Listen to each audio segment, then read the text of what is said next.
melakukan saring sebelum sharing. Artinya benar-benar diteliti, benar-benar ditelaah, dipilah sebelum kita share, apakah itu bahaya untuk kita yang share dan apakah itu bahaya untuk orang lain dan lain sebagainya. Contoh terbaru yang menjadi tersangka, kalau teman-teman santri ada yang mengikuti enggak? Nah, ada yang menjawab Roy Suryo, dan beliau adalah mantan Menkominfo yang seharusnya tahu soal bagaimana etika dan etiket dalam hal komunikasi elektronik.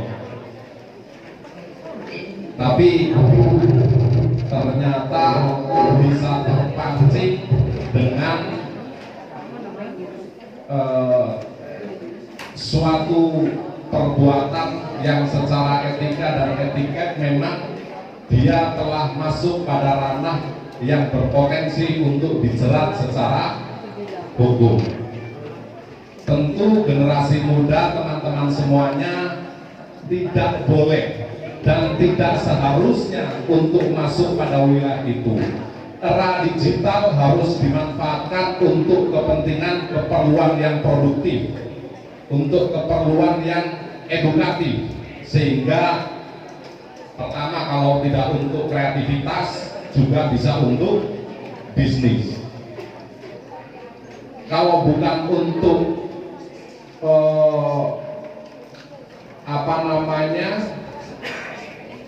syiar keagamaan, juga bisa digunakan untuk sosialisasi, bukan untuk membahayakan diri sendiri, bukan untuk membahayakan bagi pembacanya, dan juga bukan untuk membahayakan bagi keluarganya, karena tidak sedikit juga yang keluarganya ikut terancam, ikut bahaya daripada bahaya jari-jari dalam memainkan sosial medianya. Sudah bisa di-share, Mas? Biar lebih sistematis.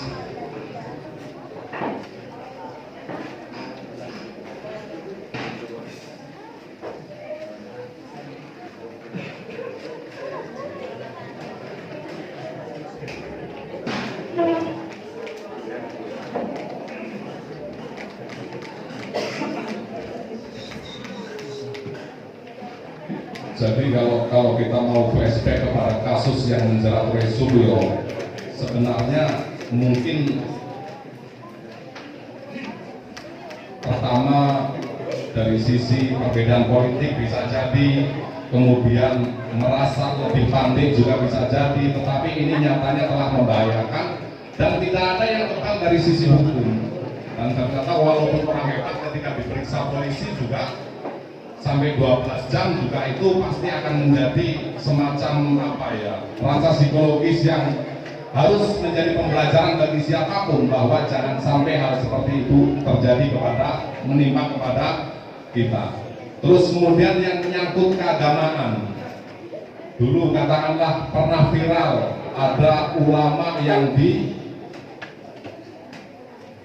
dianiaya, yang terus kemudian teridentifikasi sebagai penganiayanya adalah orang gila. Terus kemudian entah itu punya niat apa dan pikiran apa dan analisa apa, dikaitkan bahwa yang melakukan penganiayaan itu adalah organisasi terlarang. Ada kaitannya, karena memang mungkin demi agar postingannya mendapatkan like yang banyak, share yang banyak, dianggap sebagai orang yang punya perhatian terhadap nasib ulama, dia membuat narasi yang justru membahayakan bagi dirinya sendiri.